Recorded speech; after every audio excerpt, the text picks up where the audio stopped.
మీరు చూపించండి.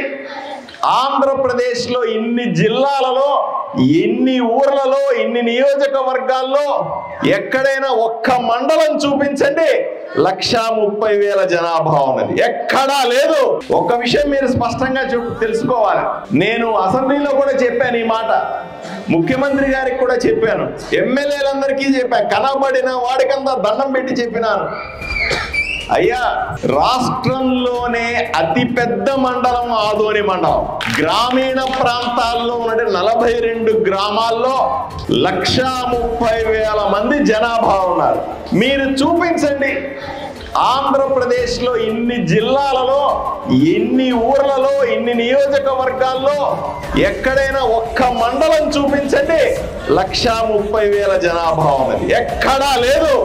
మాకు మాత్రమే ఈ దౌర్భాగ్యం ఏమిటండి అని స్పష్టంగా అడిగిన. మీరు నమ్ముతారో లేదు, చాలా మంది మంత్రులు సభలో అని అడిగారు, నిజంగా మీ ఊర్లో 1,30,000 మంది ఉంటారా ఒక ఆ మండలంలో అని అడిగినారు. అంటే అప్పటిదాకా ఎవరు చెప్పిన పాపాన పోలా. అంతెందుకు ఆలోచన చేయండి. మనకు స్వాతంత్రం 1947వ సంవత్సరంలో వస్తే అప్పటి నుంచి ఇప్పటిదాకా 76 సంవత్సరాలుగా ఎవరు కూడా నోరెత్తి 4 మండలాలు కావాలని అడిగారా అని అడుగుతా ఉన్నా. నేను అడిగాను, 76 సంవత్సరాల్లో మీరు ఎంతమందికి ఓట్లేసి ఉంటారు?